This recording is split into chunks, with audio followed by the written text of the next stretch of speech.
ఏపీలో elections already schedule విడుదలైపోయింది. So, ఇప్పుడు ఈ వరుసగా దాడులు చేస్తున్నారు.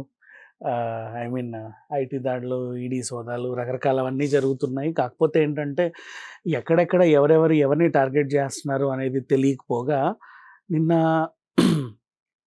మేఘన ఫుడ్స్ మన హైదరాబాద్ మొత్తంలో ఉన్నాయి. అలాగే చట్నీస్ షర్మిల గారి వియ్యంకురాలు పద్మ, అట్లూరి పద్మ గారు రన్ చేస్తున్నటువంటి చట్నీస్ అని చెప్పుకుంటున్నటువంటి హోటల్. సో, ఎందుకు చట్నీస్ పైన ఐటీ దాడులు జరుగుతున్నాయి అని అడిగితే దీనికి వేరే రీజన్ ఉంది. యాక్చువల్‌గా చాలామంది మాట్లాడుకుంటున్నటువంటి మాటలేంటంటే, చట్నీస్ ఈ చట్నీస్ ముఖ్యంగా చట్నీస్ హైదరాబాద్‌లో ఈ మధ్య కాలంలో మంచి లగ్జరీ ఒకప్పుడు లగ్జరీ లంచ్, లగ్జరీ డిన్నర్‌కి హోటల్స్ ఎలా ఉండేవో ఇప్పుడు లగ్జరీ బ్రేక్‌ఫాస్ట్ అయిపోయింది. ఎందుకంటే luxury lunch and luxury dinner అయిపోయింది వాటి సంగతి. హడావిడి ఎక్కువైపోయింది. అందరూ ఎళ్లి ఏంటంటే గబగబా ఎళ్లి తినేసి వెళ్ళిపోతున్నారు. కూర్చొని రిలాక్స్ అవ్వట్ల. లంచ్ టైంలో కానీ అండ్ డిన్నర్ టైంలో కానీ. లంచ్ టైంలో ముఖ్యంగా అవ్వట్ల. ఇంతకుముందు లంచ్ టైంలో చాలామంది అలా కూర్చొని పెద్ద పెద్ద వాళ్ళందరూ రాజకీయ నాయకులో లేకపోతే బిజినెస్ మెన్సో కూర్చొని సరదాగా అలా మాట్లాడుకుంటూ అలా లంచ్ ముగించేసుకొని ఎవరి ఇళ్ళకి వాళ్ళు వెళ్ళిపోయేవాళ్ళు. ఏదో ఒక మాట మంతే ఉండేది. కానీ ఇప్పుడు ఆ మీటింగ్‌లన్నీ బ్రేక్‌ఫాస్ట్‌కి షిఫ్ట్ అయ్యాయి.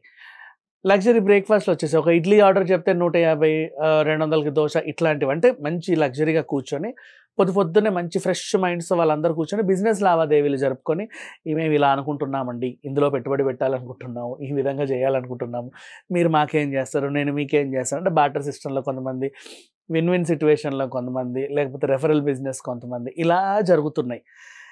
అయితే ఇప్పుడు ఈ బిజినెస్ గోల మనకెందుకు అనుకుంటే, బిజినెస్ అనే కాదు, ఎలక్షన్స్ టైం కదా! రాజకీయ నాయకుల మధ్యలో కూడా ఇట్లాంటి డబ్బు వ్యవహారాలు కానీ, ఇంకేమన్నా జరిగే అవకాశాలు. అంటే నేను నీకు ఇదిగో 50,000 ఇస్తా, నువ్వు నాకు 50,000 ఇవ్వు. ఇదిగో నీకు ఇవ్వాల్సిన 1,00,000 వాళ్ళకివ్వు.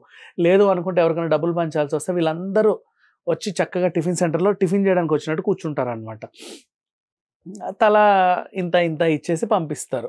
అంటే ఎలక్షన్ టైంలో డబ్బులు పంచాలనుకునే వాళ్ళు ఇట్లాంటి రెస్టారెంట్స్‌ని టార్గెట్ చేసుకొని పంచుకుంటున్నారు అనే ఒక చిన్న వార్త వీళ్ళకి వెళ్తే, వీళ్ళేం చేస్తున్నారంటే ఆ సోదాలన్నీ కూడా డైరెక్ట్ చట్నీస్‌లోకొచ్చి చేశారనమాట. అంటే చట్నీస్ గురించే ఎందుకు మాట్లాడుతున్నామంటే, మరీ లగ్జరీ కాదు, మరీ కామన్ అని కాదు, నార్మల్ న్యూట్రల్‌గా ఉండే చట్నీస్. ఇప్పుడు ఇవాళ రేపు సీరియస్‌లీ నార్మల్‌గా బయట దోస తిన్నా మినిమమ్ రూ. 100, 150 ఇవ్వాల్సొస్తుంది.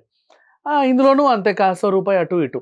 అదేదో ఇక్కడే కూర్చొని చక్కగా ఏసీలో కూర్చొని మాట్లాడుకుంటా తింటాం కదా! అండ్ మనవంటి వాళ్ళు ఓ 10 మందొచ్చి కూర్చుంటారు. పరిచయాలు సంథింగ్ లైక్ దట్. అండ్ ఇంకా కొన్ని ఉన్నాయి. ఇంకా ఓవర్ లగ్జరీ 300కి దోస, 400కి ఇడ్లీ పెట్టేవాళ్ళు కూడా ఉన్నారు. బట్ మరీ అక్కడికెళ్ళడం మానేస్తున్నారు. కొద్దో గొప్పో ఇట్లాంటివి అవుతున్నాయని తెలుసుకొని అండ్ ఫుడ్ పార్సెల్స్ అని చెప్పి ఫుడ్ పార్సెల్స్‌లో పార్సెల్ కర్రీల బదులు డబ్బులో ఉండల్లా కట్టి కూడా డెలివరీ చేస్తున్నారని చెప్పి కూడా కొంత న్యూస్ బయటికి పొక్కినందుకు నిన్న ఇట్లాంటి దాడులన్నీ జరిగాయి. సో, చాలామంది ఏంటంటే షర్మిల గారి వియ్యంకురాలి పైన ఐటీ దాడులు జరిగాయి. కావాలనే జగన్ చేయిస్తున్నాడని చెప్తున్నారు గానీ అట్లా ఏం లేదు. హోటల్ బిజినెస్ ఉన్న ప్రతి ఒక్కరి మీద ఇలాంటి రైడ్స్ అనేవి జరుగుతూనే ఉన్నాయి. కామన్ ఇవి.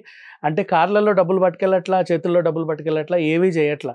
హోటల్ యాజమానులు వీళ్ళు ఎవరైతే వీళ్ళకి తెలిసిన వాళ్ళ హోటల్స్ అవి ఇవి నడుపుతున్నారో ముందుగానే వాళ్ళ హోటల్స్‌లో అధిక మొత్తంలో కిచెన్‌లోనో లేకపోతే స్టోర్ రూమ్‌లోనో డబ్బులు బాగా పెట్టి, వాళ్ళెవరికైతే పంచాలనుకున్నారో వాళ్ళు టిఫిన్ చేయడానికి చక్కగొచ్చి అక్కడ కూర్చుంటే వెంటనే వీళ్ళు ఎవరికెంత ఇవ్వాలో వాళ్ళు అలా పంచుతున్నారు అనే ఒక వార్త బయటికెళ్ళింది. దానికోసం ఈ సోదాలు చేశారు. అంతకుమించి ఏమీ లేదు. Thank you so much.